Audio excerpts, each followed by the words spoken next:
मित्रों, मेरा नाम सुरेश है और मैं पंजाब का रहने वाला हूं। आज मैं आपको मेरे मित्र के साथ घटी एक सच्ची घटना के बारे में बताने जा रहा हूं। मेरे मित्र का नाम दीपक है और हम बचपन से ही बहुत अच्छे दोस्त हैं और हम एक दूसरे से सारी बात शेयर करते हैं। हम जब कॉलेज में आए थे तब दीपक की सगाई हो गई थी। उसकी मंगेतर का नाम हीना था, जो उसको बहुत प्यार करता था और वो दोनों रात भर मोबाइल पर बातें करते रहते थे। एक दिन की बात है, उसने मुझे बताया कि वो उसकी मंगेतर से रात को बात कर रहा था। दीपक ने उसकी मंगेतर को मिलने के लिए बोला तो उसकी मंगेतर बदली हुई आवाज में बोली, तू ज्यादा मत बोल वरना तेर को वहीं दफन कर दूंगी। दीपक एक बार तो ये सुनकर चौंक गया और फिर सोचा वो शायद मजाक कर रही होगी। फिर दीपक भी उसको मजाक में बोला, क्या कर लेगी तू, मिल, चल देखते हैं। तो वो फिर बोली, आज रात देख तेरे साथ क्या होता है। यह कहकर उसने मोबाइल रख दिया। अगली सुबह जब दीपक मुझसे मिला तो वो अपनी कल रात की बातें बताने लगा। उसने मुझे रात को फोन वाली बात बताई और उस रात उसके साथ जो हुआ वो उसने मुझे बताया। उसने बताया कि रात को 1-2 बजे के आसपास अचानक उसकी नींद खुली और उसके सामने एक काली लंबी दाढ़ी वाला आदमी बैठा था। वो बोलने लगा, ले आ गया मैं, अब देख तेरे साथ क्या होता है। उसने दीपक का गला पकड़ लिया। उससे मेरी सांसें रुक गई। दीपक ने उसी वक्त के समय अल्लाह का नाम लेते हुए नमाज पढ़ना शुरू कर दिया और वो उसके सामने से गायब हो गया। मुझे उसकी बात सुनकर बड़ा आश्चर्य हुआ कि ऐसे कैसे हो सकता है। उसके अगले दिन दीपक ने फिर अपनी मंगेतर से मोबाइल पर बात की और बोला, कल रात तुम मुझे क्या अनाप शनाप बोल रही थी। उसकी मंगेतर ने कहा, ऐसा कैसे हो सकता है, लेकिन कल तो मैंने फोन ही नहीं किया था। यह सुनकर दीपक के रोंगटे खड़े हो गए और उसने तुरंत फोन काट दिया। उसी वक्त दीपक ने मुझे फोन किया कि उसकी मंगेतर की तबीयत खराब है और कल उसके घर पर चलना है। अगले दिन हम दोनों तैयार होकर दीपक की मंगेतर के घर गए।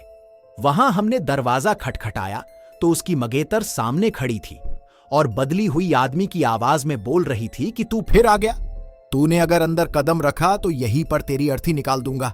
दीपक बोला कि ये क्या बोल रही है तू। दीपक आगे था और जैसे ही उसने घर में कदम रखा, उसकी मंगेतर ने दीवार पर टंगी तस्वीर उतारकर दीपक के सर पर दे मारी। उसके सर से खून बहने लग गया। दीपक के ससुर और सालों ने उसकी मंगेतर को पकड़कर बिठाया। फिर उसके सालों ने दीपक के सर पर पट्टी बांधी। हीना के दादाजी ने बताया कि हीना को जिन्न का साया लग गया है।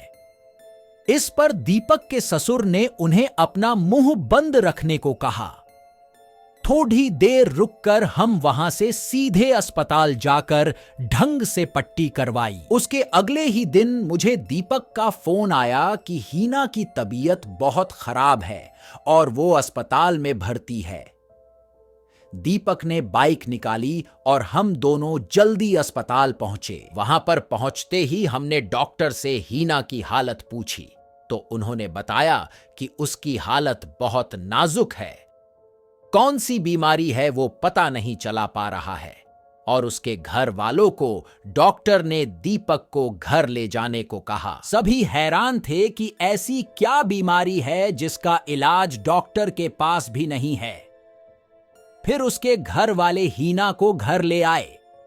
हीना ने दीपक को बुलाया और कहा कि मैं अब ज्यादा दिन जिंदा नहीं रह पाऊंगी और तुम किसी अच्छी लड़की से शादी कर लेना। ये सुनकर दीपक की आंखों में आंसू आ गए और बोलने लगा कि मैं तुम्हें मरने नहीं दूंगा।